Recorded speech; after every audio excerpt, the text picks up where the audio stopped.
Generative AI is very different. It allows you to create brand new content. That content can be text, like a news article, or poetry, or marketing copy in a website. It can be video, it could even be audio, like creating brand new music. The technology has venture capitalists excited.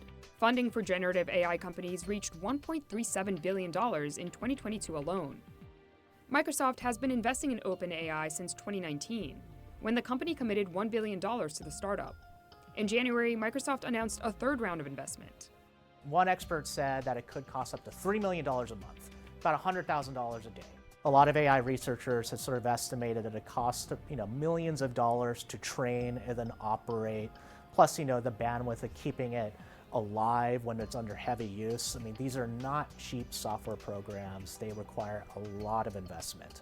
In a tweet, OpenAI CEO Sam Altman said that while the average cost per query is a few cents, the compute costs are eye-watering. Enter Microsoft. OpenAI trained the models that power ChatGPT on Azure, Microsoft's public cloud infrastructure. That's a bunch of servers sitting in a data center in the middle of the state of Washington and many other locations around the world. But OpenAI is not the only company trying to crack the generative AI code. Big tech companies and startups alike are developing a slew of generative AI programs that can transform text to pictures or videos and offer coding suggestions, among other use cases. One VC firm estimates that there are over 450 startups now working on generative AI. Meanwhile, Microsoft, Meta, and Google have all developed their own language models to power their version of conversational chatbots. Though development has not always gone as planned. Back in 2016, Microsoft released Tay, which was promptly shut down for spewing foul language. Unlike some of the other hyped technology sectors in the past few years, this has a very real application, both for individuals and for enterprises right now.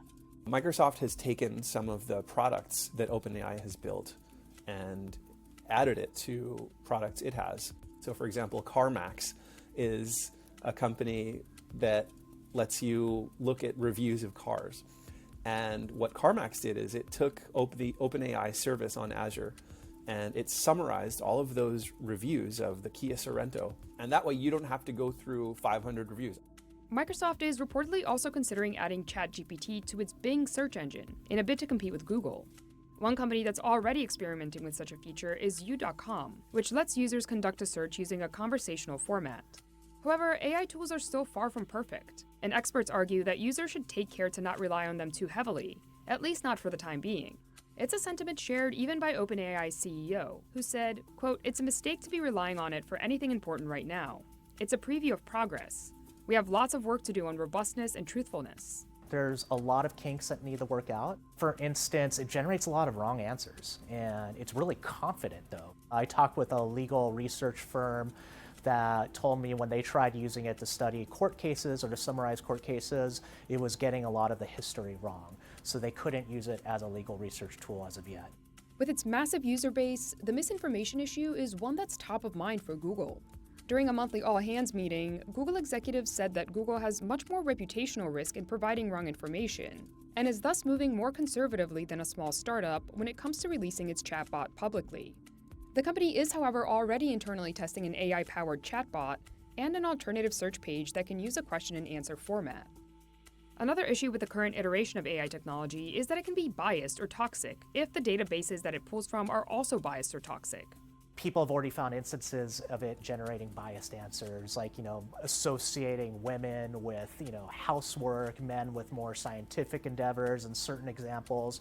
OpenAI has acknowledged this, but that's an issue that's been long plagued the AI industry and a lot of companies trying to evaluate its use. Many of these data sets do have some kind of cleaning, vetting, or wrangling process that removes content that is, deemed offensive or pornographic or otherwise unacceptable, so that the data set you get on your end is clean. But cleaning up this large data set can come at a real human cost.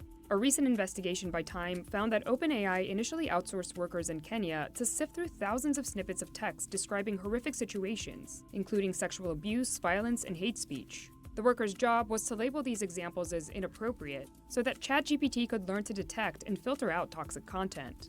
According to the Time investigation, a number of these workers walked away from the job traumatized. CNBC reached out to OpenAI for comment regarding this incident, but the company did not respond. Despite these efforts, there's been instances where ChatGPT has provided instructions on things like bomb making, though experts say OpenAI is adding guardrails almost daily to prevent ChatGPT from answering such queries. What do you do if somebody asks you to do something potentially dangerous, like how to make a bomb? I cannot provide instructions or information on illegal activities such as bomb making. Even though generative AI like ChatGPT still has a long way to go, predictions about how the technology will influence our society are already swirling. One prominent discussion centers around generative AI's propensity to replace some human workers. Among the industries that may be most affected by ChatGPT, experts say, are journalism, law, and translation. Programming may also change, with companies already training generative AI models to write basic code. Relatively few of the stories in newspapers or on television news are done as investigative reporting. They're more reporting information, and that's something that generative AI is exceedingly good at. There now are an increasing number of tools for generating briefs, which lawyers write. Tools like this, Barron says, even have the advantage of customizing briefs for a specific judge, by taking all of the data of their past opinions and seeing which brief succeeded in winning the case. But not everyone shares this outlook. This is not something that's going to take your job. It's a novelty. It's a gimmick. ChatGPT is fun and interesting, but it's ultimately an iterative step forward in how people can see the capabilities of artificial intelligence in the world of language. Nevertheless, society has already had to adapt. Worries around students misusing ChatGPT have prompted a number of school districts around the country to ban the tool. Barron suggests that educators could go back to having students take oral exams, or have students turn in multiple handwritten drafts of a paper so that teachers can see the progress of a student's writing instead of just the end result. Meanwhile, image-generating programs like OpenAI's DALL-E 2 have raised complicated questions around creativity and ownership. Still, some experts believe there's no replacing the human brain. Large language models are about language. So they don't understand the world outside of language the way that you and I and other humans do. What it may do is, take away some of the really annoying tasks that were part of our job that we didn't really want to do, like some of the data cleaning and data prep tasks. But I think this will ultimately create more opportunities for knowledge workers in the long run than the opportunities that it will preclude. As for ChatGPT's thoughts, they're quite nuanced for a bot. Do you think that AI like yourself will completely change the world? AI has the potential to greatly impact various industries and fields, but its impact will depend on how it is used and developed, and responsible usage is crucial to ensure that its impact is positive.